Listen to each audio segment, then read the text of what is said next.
ছাত্র জনতার জীবনদান আর অনেক রক্তের গণঅভ্যুত্থানের পর রাষ্ট্র সংস্কারের এই যে এত আলোচনা, তার ভবিষ্যৎ নির্ধারণে একই ছাতার নিচে দেশের রাজনৈতিক দলগুলো ইতিহাস সৃষ্টিকারী অভূতপূর্ব এই সম্মেলন জাতীয় ঐকমত্য কমিশনের প্রথম সভা, যার কেন্দ্রে আছেন অন্তর্বর্তী সরকারের প্রধান উপদেষ্টা ডক্টর মোহাম্মদ ইউনূস।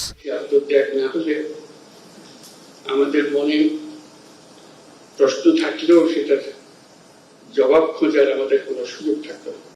দেশের ২৬টি রাজনৈতিক দলের প্রায় ১০০ জন রাজনৈতিক নেতাদের এই বৈঠকে কথা শুরু করেন সরকার প্রধান নিজেই। ছিলেন ৬ সংস্কার কমিশনের সদস্যরাও। শুরুতেই মোহাম্মদ ইউনূস বলেন, যাদের জীবনের বিনিময়ে আজ কথা বলার এই সুযোগ তৈরি হয়েছে, তাদের স্বপ্নের বাংলাদেশ বিনির্মাণ করতেই হবে। কাজে এই প্রেক্ষিতে আমরা এই কাজে নামছি। এটাতে আমাদের ব্যর্থ হবার কোনো সুযোগ নেই, আমরা ব্যর্থ হতে চাই না।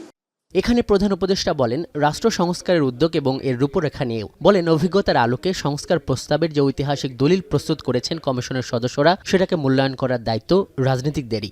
এরা সমস্ত জিনিস বিবেচনা করে, দেশের অভিজ্ঞতা বিদেশের অভিজ্ঞতা বিবেচনা করে এটা সুপারিশমালা তৈরি করে নিয়েছে। মূল্যবান সম্পদ, এই সম্পদ বাংলাদেশের ইতিহাসে রক্ষিত হবে। যারা এই সুপারিশ করেছে তাদের জন্য আপনারা নির্দেশনা দেবেন, যেগুলো করে এইভাবে হোক, সবাই মিলে। এটা একার বাংলাদেশ নয়, সবার জন্য সংস্কারটা যেন এমন ভাবে হয় ভবিষ্যতের প্রজন্মরা আমাদের প্রতি কৃতজ্ঞতা প্রকাশ করতে পারছে।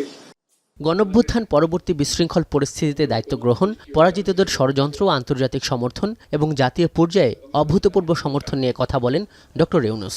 আন্তর্জাতিক বিশ্বের সমর্থন আপনারা হয়তো লক্ষ্য করেন, সারা পৃথিবী জুড়ে আমাদের প্রতি একটা বড় রকমের সমর্থন গড়ে উঠেছে, যে কারণে অপর পক্ষ সুবিধা করতে পারছে, পদে পদে ব্যাহত হচ্ছে। যেখানে যাই বহু গল্প রচনা করেছে,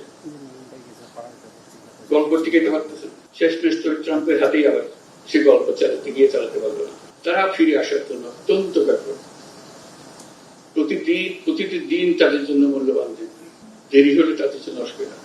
সেজন্য আমাদেরকে শক্ত থাকতে হবে, মজবুত থাকতে হবে, এবং আমরা যেগুলো আলাপ করছি সেগুলো মতভেদ থাকবে, কিন্তু আমরা এর অর্থ নয় যে আমরা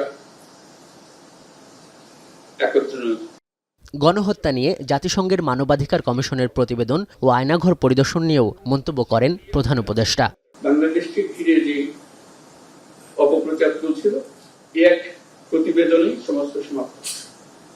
বলতে পারবে কিন্তু কোনো আওয়াজ বেরোবে না। এবং অন্যান্য প্রতিষ্ঠানের প্রতিবেদন বের করেছে, তাদেরও খুবই জোরালো বক্তব্য।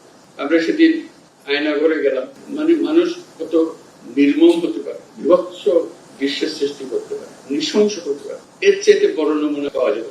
সূচনা বক্তব্যের পর জাতীয় ঐকমত্য সভায় মতামত তুলে ধরেন অংশগ্রহণকারী রাজনৈতিক দলের সদস্যরা। বাংলাদেশ জাতি হিসেবে যতদিন টিকে থাকবে, ততদিনের জন্য সেই অবদান রেখে গেলেন। আজহার লিমন, এখন, ঢাকা।